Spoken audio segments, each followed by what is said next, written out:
Videohry hrám už od detstva, no teraz, keď mi z označenia mladá dospelá veľmi pomaly mizne mladosť, začínam prežívať hráčskú krízu. Číra radosť a uspokojenie z hrania začali vekom slabnúť, ale myslím, že som našla riešenie, ako v sebe opäť prebudiť zápal pre nové virtuálne zážitky. Ultrawide zahnutý monitor. Znie to banálne a keď mi na stole pristal 30-palcový Xiaomi Curved Gaming monitor, žiadne vzrušenie som sprvu necítila. Áno, ja viem, že výrazne širokouhlé monitory hýbu hráčským svetom už fakt dlho, ale keďže je ich na trhu skutočne veľa, človek akutne potrebuje tip na solidný výkon za rozumnú cenu. Ak ste sa ocitli v podobnej situácii ako ja, alebo vás jednoducho nudia roviny vašeho herného príslušenstva, zahnite svojmu starému monitoru. A ja vám poviem, prečo je tento zvlnený fešák dobrou voľbou. Prvé, čo upúta pozornosť, je 30-palcová uhlopriečka a mne okamžite napadlo dobehnúť staré resty s Death Strandingom. Vďaka väčšej ploche je monitor ideálny pre rozsiahle scenérie príbehových a strategických hier. Ak sú však vašou vášňou skôr FPS-ky, nemusíte sa báť, že by ste nestihli reagovať na zmeny v periférnych častiach obrazovky. S pomerom strán 21:9 sa obraz neroztiahne, iba dochádza k rozšíreniu viditeľnej plochy a prehnutý displej zabezpečí dostatočný komfort. Pokiaľ si potrpíte na veľké monitory k počítaču, zakrivenie je kvôli pohodliu očí nutnosť, pretože kopíruje zorné pole, aby ste nemuseli preostrovať na dlhšiu vzdialenosť.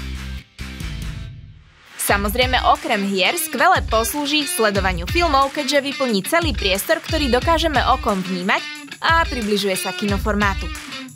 Monitor má mieru zakrivenia 1800R, teda polomer o veľkosti 1800 mm, čo znamená, že nepatrí k najoblejším, ale stále doručí realistický zážitok, aj keď zatúžite po simulátore, akým je Forza Horizon.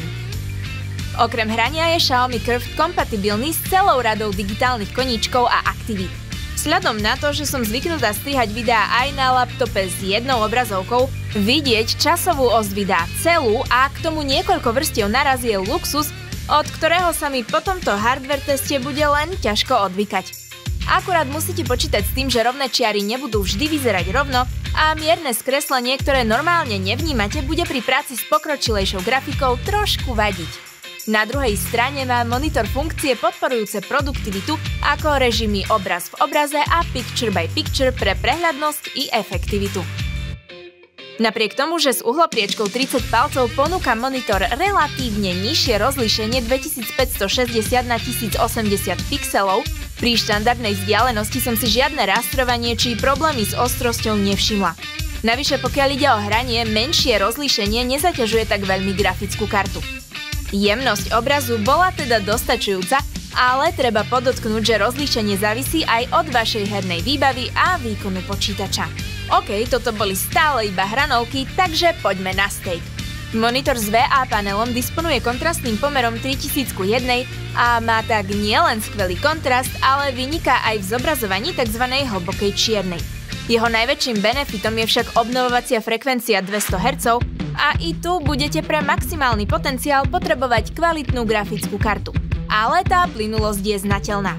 Obzvlášť pokiaľ dávate prednosť kompetitívnym titulom. Treba však vziať do úvahy aj dobu odozvy, čo je čas, za ktorý sa pixel na vašej obrazovke dokáže prekresliť. Čím je totiž tento parameter vyšší, tým znateľnejší je ghosting u rýchlo sa pohybujúcich objektov. Xiaomi Curved ponúka 4 milisekundovú odozvu, čo je pre hranie hier optimálne. Podporuje aj technológiu AMD FreeSync Premium, ktorá núti monitor pracovať na rovnakej frekvencii ako grafický procesor a pomáha eliminovať sekanie obrazu. Medzi ďalšie parametre patrí 99% pokrytie farebného spektra sRGB, čo je fantastické pre digitálny obsah, no úpravu obrázkov do tlače by som vynechala. Koniec koncov však tento aspekt od herného monitoru vlastne ani nikto nečaká. Obrazovka je vybavená svietivosťou 300 nitov, ale poteší i technológia DC Dimming, ktorá znižuje blikanie a režim Low Blue Light pre redukciu modrého svetla. Obe technológie chránia oči a zabraňujú nepohodliu pri dlhšom používaní. Vyzdvihnúť napokon treba tiež jednoduchú a intuitívnu navigáciu v menu. V neposlednom rade vás bude zaujímať konektorové vybavenie. Na zadnej strane nájdeme štandardne napájací port, 2 HDMI porty, DisplayPort a jack na slúchadka. Musím povedať, že cable management je vyriešený veľmi elegantne plastovou krytkou a v kombinácii s uhladeným čistým dizajnom pôsobí monitor veľmi príjemným dojmom. K tomu všetkému je naozaj ľahký, pričom v balení okrem adaptéru nájdeme aj na moje pomery trochu krátky DisplayPort kábel. Bohužiaľ, pivot neumožňuje regulovať výšku a musíte si vystačiť len so zmenou náklonu. Balenie však obsahuje aj šrouby na uchytenie podľa štandardu VESA, takže monitor si môžete nasadiť na držiak. Aby som to zhrnula, Xiaomi Curved Gaming Monitor je vo svojej kategórii výbornou voľbou určenou primárne pre hráčov. Mohli by sme sa baviť o nejakých kompromisoch, ale v tejto cenovej relácii je to bezkonkurenčná voľba, po ktorej by ste mali siahnuť. A to hlavne, ak ste už väčšinu svojho PC rozpočtu minuli na grafickú kartu alebo procesor, no stále potrebujete kvalitný monitor, ktorý vám váš herný zážitok určite nepokazí. Ja sa teda pre dnešok lúčim a budem sa tešiť do nejakého ďalšieho hardware testu.